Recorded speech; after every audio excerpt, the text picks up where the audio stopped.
I've earned the title. I have multiple degrees, and I'm not going to prove anything to anybody. My obedience is to God. The problem with Cheyenne Bryant is not that she gives advice. Everybody gives advice. Your auntie gives advice. Your barber gives advice. Your homeboy who's been divorced twice gives marriage advice. That's not the issue. The issue is when advice gets packaged like clinical authority, when a public figure uses a doctor title, speaks in therapeutic language, sits on major platforms, and builds trust with people who may believe they're listening to a licensed professional. But then when the questions come, the accountability gets treated like disrespect. That's the real conversation, because this isn't just about Cheyenne Bryant. This is about what happens when the Black community trusts confidence more than accountability. And we need to talk about it. But before we do, show the channel some love. Hit the like, hit the sub, hype this thing up. Cue the clip. This that Raymundo reacts, huh? Y'all came in for the laughs, huh? You did. Stay for the commentary cause it makes sense, huh? Real talk. That boy is good. My obedience is to God, not to people. And so as long as I'm in his will and I'm serving and I'm doing his, his word, my sheep will know my voice. Even the sheep in wolf clothing. That is not my battle. Well, That's with the his. questions that are out there, why not provide the proof of your degree? Why not? Well, a couple of things, right? I have multiple degrees, and my thing is that my proof isn't something that I have to prove to individuals.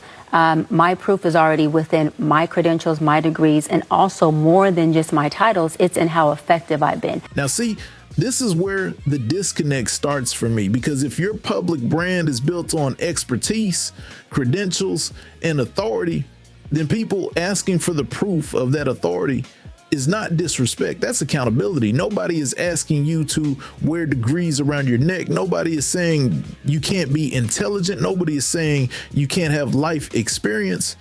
But if the title helped you build trust, then the proof of that title cannot become offensive the moment people ask for it.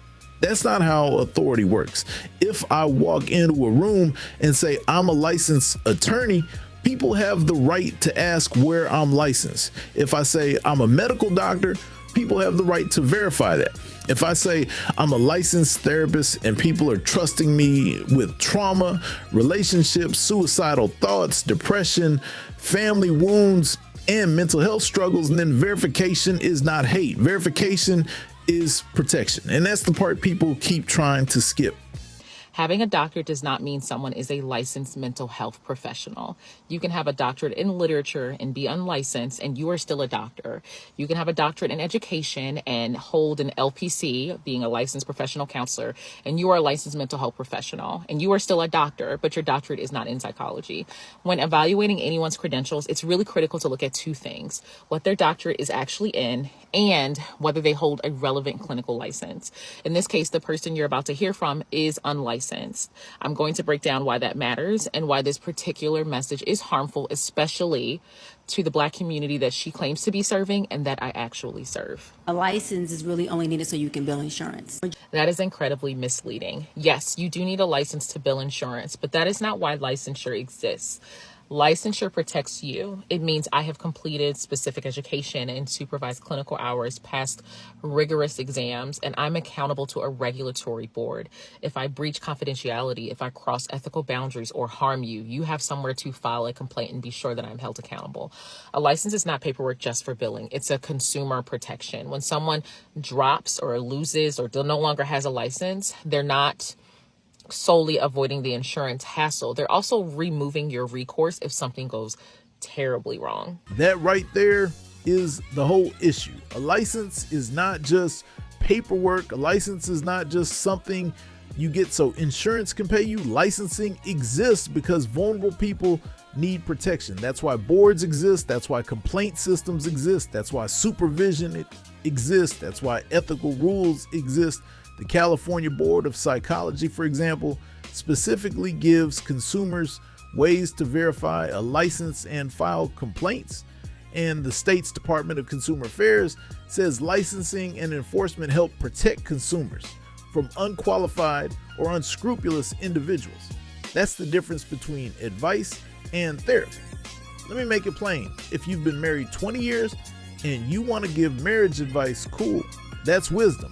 If you've been divorced and you want to tell people what you learned, cool. That's lived experience. If you survived trauma and want to share your story, that can help people. But that is not the same as presenting yourself as a licensed therapist. Experience can make you insightful. Experience can make you relatable. Experience can make you valuable. But experience does not make you clinically accountable.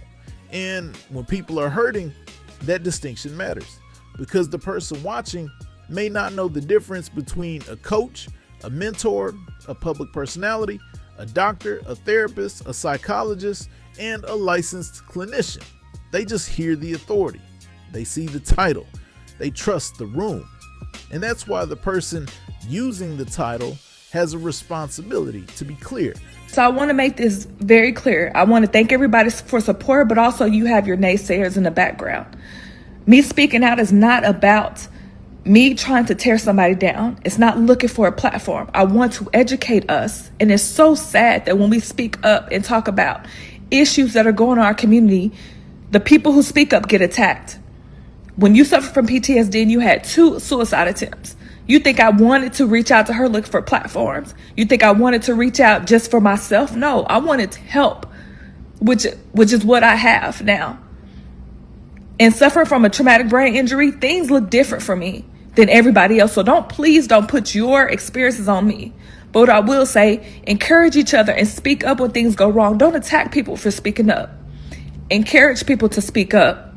You guys be blessed, but this stuff, we have to start taking care of each other and stop hurting each other. This is why I don't want people reducing this conversation to just gossip, because when people are dealing with PTSD, suicidal thoughts, family trauma, relationship damage, or a traumatic brain injury, they're not sitting there doing a full credentials audit. They're looking for help. They're looking for someone who sounds like they understand. They're looking for somebody who speaks their language, understands their pain, and feels familiar enough to trust. And in the Black community, that matters even more, because a lot of Black people already have a complicated relationship with therapy. Some of us grew up being told, don't tell nobody our business. Some of us were taught to pray everything away. Some of us never saw therapy as an option because it was too expensive, too white, too clinical, too far away, or too disconnected from our actual lives. So when somebody shows up on a platform sounding confident, looking polished, speaking directly to Black trauma, Black relationships, Black family wounds, and Black emotional survival, people want to believe them. That is exactly why the standard has to be higher, not lower. When people are vulnerable, credentials are not a technicality. They are part of the safety net. And if there is no license, no board, no oversight, no ethics process, no formal accountability, then what happens when something goes wrong? Who does the client call? Where do they file the complaint? Who investigates? Who protects the next person? That's the real question. She keeps calling herself a therapist, and in most states, that's actually illegal without a license. You cannot legally use the title therapist or provide psychotherapy without licensure. What she's describing now is coaching, and coaching and therapy are fundamentally different. Coaches help with goals and accountability. Therapists are trained to diagnose and treat mental health conditions, trauma and depression and suicidality and psychosis. If someone with untreated bipolar disorder or PTSD thinks they're getting therapy from a coach, they're going to be seriously harmed. These are actual conditions that go undiagnosed and untreated, especially within the Black community. I'm not saying Cheyenne Bryant has been convicted of fraud. I'm not claiming to know what a court would decide. And I'm not a lawyer. But this is no longer just internet gossip when professional authority is being used to gain public trust or attract paying clients. Life coaching, opinions, books, and podcasts are one thing. But if someone represents themselves in a way that makes people believe they're receiving mental health guidance from a licensed professional, that becomes a very different issue. At that point, the question is not whether the advice was good. The question is whether people clearly understood what they were buying into. Were they trusting a coach a public personality, a licensed therapist, a doctor of psychology, or someone with clinical accountability. Those distinctions matter. The title matters. The representation matters. The clarity and accountability matter. And if therapeutic language, clinical authority, or a doctor title is being used to create trust while the credentials cannot be clearly verified, the public has every right to ask questions. That is not hate. That's consumer protection.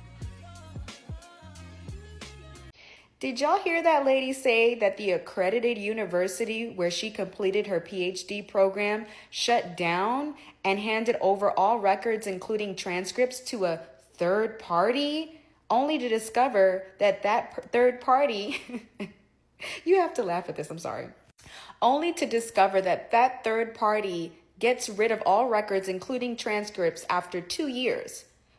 But wait a minute, where's your diploma? Where's your degree? Because you should have that. And I'm having a really hard time believing that an accredited university, even if they were shutting down, and even if they were handing all these records over to a third party, wouldn't properly notify any of their alumni of what they needed to do, what next steps they needed to take to ensure they had copies of their diplomas, copies of their transcripts, so on and so forth, so that they could be able to take advantage of the time allotted to request those documents. Now, this matters because one of the explanations floating around is that the school shut down. Records are hard to access, or proof is complicated. And look, schools do close, but when people from that same academic world start saying, hold on, I can still get mine, then the explanation gets harder to accept without receipts. That doesn't automatically prove deception, but it does make the answer feel incomplete. And that's the part that keeps coming up in this story. The answer is always just complicated enough to avoid the receipt. The school closed, the records disappeared, the dissertation is not searchable, the license is not necessary, the title is misunderstood, everybody is jealous, everybody is hating, everybody is trying to tear down a black woman. But at some point, the cleanest answer is also the simplest one. Show the proof. If the title is real, verify it. If the degree is real, clarify it. If the license does not exist, be direct about that. If you are a coach, say coach. If you are not a licensed therapist, do not let people believe you're one, because when the title helps you get in the room, the proof cannot disappear once people ask why you're in the room. People listen to her because she's pretty.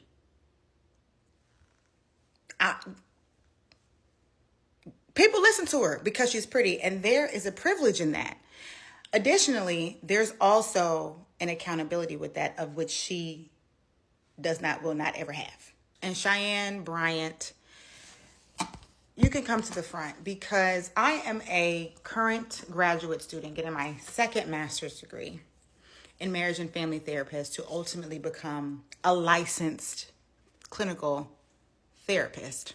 For you to have the platform that you have, and for you to spew the harm that you are, all in the name of trying to communicate that you are a therapist, of which you are not, it befuddles me that you get on them people podcasts, and it's just also so interesting that it is always a man's podcast. It's always a man's podcast, but let's put that in the parking lot. You get on the people podcast and say, not that I can serve more, not that I can reach more, not that I can do more, that I can make more money, not being licensed. Now let's talk about pretty privilege. Pretty privilege does not mean attractive people have perfect lives or never suffer. It means beauty can change the level of scrutiny a person receives. It can give someone access before accountability. It can give them the benefit of the doubt before proof is required. And in this situation, that matters. Would a less polished, less media-friendly woman with unclear credentials have been welcomed into the same rooms with the same grace, especially a darker skinned woman without the same beauty currency? That is uncomfortable. Pretty privilege is not just about attention. Sometimes it protects people from questions others would be forced to answer immediately. The entertainment and podcast world love a package. Beauty, confidence, controversy, healing language, spirituality, and authority. But if that package is selling authority, the receipt still matters. Pretty does not mean qualified. Confident does not mean licensed. Spiritual does not mean ethical. Viral does not mean verified. This is where I feel the conversation is bigger than one woman, because the Black community already has a mental health access problem. We already have people that need help and can't afford it. People who don't trust the system. People who don't feel seen by traditional therapy. People who feel like mainstream mental health spaces don't understand Black pain, Black family dynamics, Black shame, Black survival, Black masculinity, Black womanhood, Black church trauma, Black relationship wounds, all of it. So when someone shows up that looks familiar, sounding confident, and speaking our pain fluently, people want to believe. That's human. That's not stupidity. That's not weakness. That's what happens when people have real needs and not enough trustworthy places to take those needs. But that's exactly why accountability matters more, not less. Because when a community has fewer safe options, the people that claim to be those safe options need to be held to a higher standard, not a lower one. We let confidence stand in for competence. We let platforms stand in for proof. We let she sounds like she knows what she's talking about replace can this person actually be held accountable if they harm somebody? Because the damage doesn't always look so obvious. Sometimes the damage is a person leaving more confused than they came. So here's my final verdict. The issue isn't that Cheyenne Bryant has opinions. The issue isn't that she wants to coach people. It's not that she wants to talk about relationships. It's not even that people like listening to her. The issue is that people may have trusted those opinions as professional authority. And when the authority has no clear accountability, the community pays the price. Advice is allowed. Coaching is allowed. Lived expertise is allowed. But if you're not licensed, be clear. If you're not a therapist, be clear. If your doctorate is being questioned, verify it. Because the Black community deserves more than confidence. We deserve clarity. We deserve protection. We deserve real help. And we deserve to know who's actually qualified to give it. That's the conversation. But I want to know what y'all think. Would y'all still take advice from somebody if you found out the title that made you trust them could not be verified? And where's the line between coaching, advice, and therapy? Drop it in the comments. And until next time, if you enjoy the content, stay locked in. Hit that sub button to the right and to the left, more dope content. Until next time, I'm out. This that Raymundo reacts, huh? Y'all came in for the laughs, huh? You did. Stay for the commentary cause it makes sense, huh? Real talk. That boy is good.